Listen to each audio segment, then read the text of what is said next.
Hello everyone, सभी मित्रों को मेरा नमस्ते और जय श्री राम। मित्रों, भाषा प्रयोगशाला क्या होती है, इसकी क्या उपयोगिता है एवं इसका आवश्यकता क्यों पड़ी। तो चलिए शुरू करते हैं बिना किसी देरी के इन टॉपिक्स पर वीडियो को।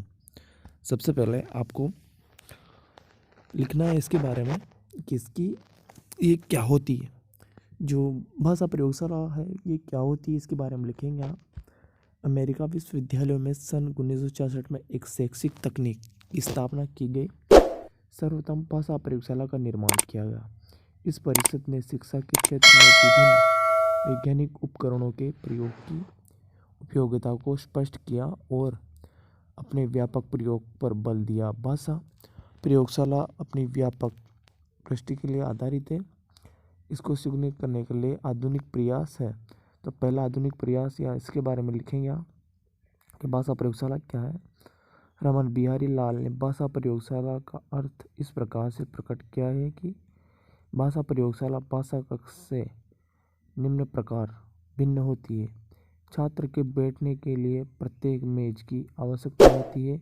इसमें से वे अपने स्थान पर बैठने के बाद इधर उधर हिल नहीं सकता है। इसकी सहायता से वह प्रयोगशाला का अर्थ इस प्रकार भाषा में दृश्य श्रव्य सामग्री द्वारा सुनना और बोलना नामक भाषा कौशल।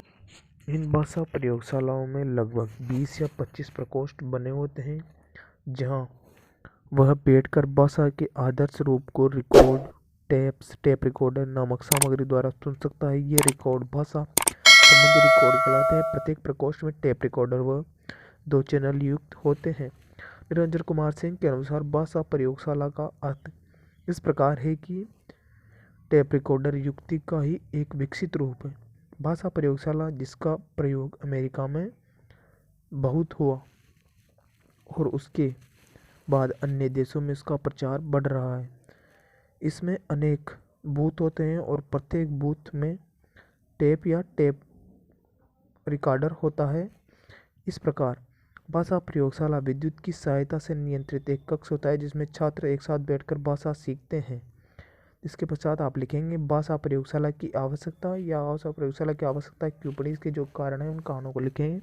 तो जो पहला कारण था वो था शिक्षक को पूर्णता देने के लिए। ये पहला कारण लिखेंगे आप। शिक्षक में बालक को अपना अद्यतन कराने के लिए तथा नवीन विषय वस्तु को शामिल करने की आवश्यकता होती है। इस स्थिति में यह प्रयोगशाला उन्हें आवश्यक सामग्री उपलब्ध कराती। द्वितीय कारण आता है विषय वस्तु को स्पष्ट तथा प्रभावशाली बनाने हेतु। विषय वस्तु को अधिक स्पष्ट तथा प्रभावशाली बनाने की दृष्टि से नवीन तकनीक का उपयोग में लेना होता है। इसे शिक्षण सामग्री के रूप में चित्र, मॉडल, नमूने आदि का उपयोग करता है, तो उसे किसी यांत्रिक उपकरण की आवश्यकता नहीं होती है। तो ये हो जाएगा आपका द्वितीय कारण। इसके पश्चात नेक्स्ट लिखेंगे। नेक्स्ट कारण जो है उसको लिखेंगे आप। एक बार इसको परिपूर्ण कर लीजिए, यहाँ तक लिख लीजिए आप, आगे चलेंगे आज अपन। तो थर्ड है इसका कल्पना शक्ति विकसित करने हेतु। थर्ड हो जाएगा आपका कल्पना शक्ति विकसित करने हेतु। इसमें लिखेंगे प्रयोगशाला में प्राय उन सभी वस्तुओं का संग्रह किया जाता है जो बालक को वास्तविकता की कल्पना के लिए प्रेरित करती है, जैसे चार्ट, फिल्म, फोटो, सीडी आदि इत्यादि। ये हो गए थर्ड इसका कारण। इसके पश्चात जो नेक्स्ट कारण है उस नेक्स्ट कारण पे चलेंगे आज अपन। चौथा कारण लिखेंगे आप विषय में रुचि जागृत करना। यदि बालक को अंतःक्रिया करने का पूर्व अवसर तथा श्रवण इंद्रियों के अतिरिक्त अन्य इंद्रियों का प्रयोग का अवसर प्रदान किया जाए। निरीक्षण क्षमता का विकास करने हेतु इसमें लिखेंगे भाषा प्रयोगशाला में उसके प्रकार के उपकरणों के बारे में तथा इसी काम प्रणाली के बारे में जानकर बालक की निरीक्षण क्षमता विकसित होती है।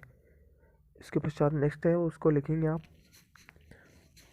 अपूर्ण विचारों को मूर्त रूप प्रदान करने हेतु। ये हो जाएगी आपकी अगली हेडिंग या अगला जो कारण है उस कारण को लिख लीजिए आप। इसमें लिखेंगे कक्षा में व्यक्तिगत विभिन्नता के लिए बालक अमूर्त चिंतन कर सके।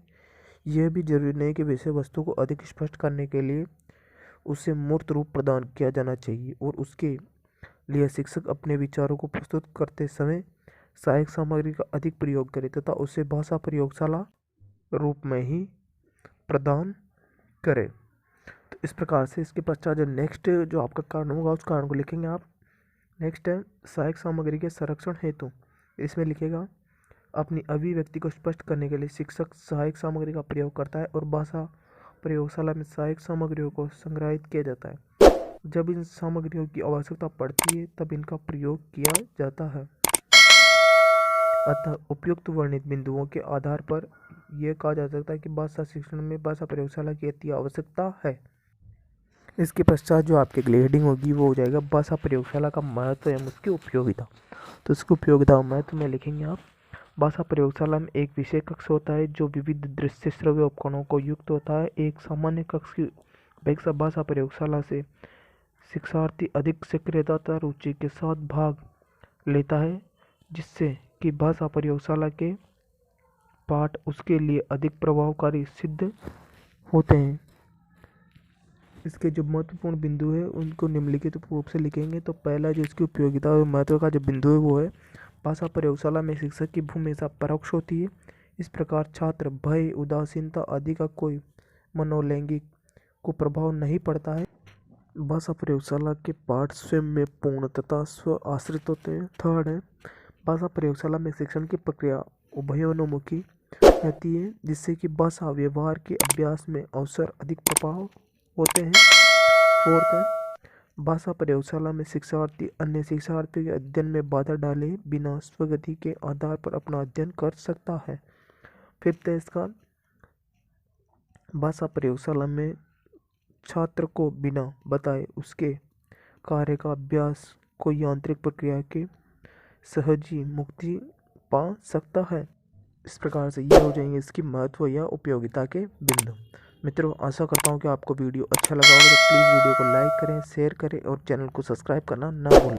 मित्रों, सब्सक्रिप्शन का कोई भी चार्जेस नहीं है, ये फ्री ऑफ कॉस्ट है। तो चैनल को जरूर सब्सक्राइब करें और घंटे वाले आइकन को ऑन करें ताकि आपको आने वाली वीडियो की नोटिफिकेशन सबसे पहले मिल सके। Thanks for watching.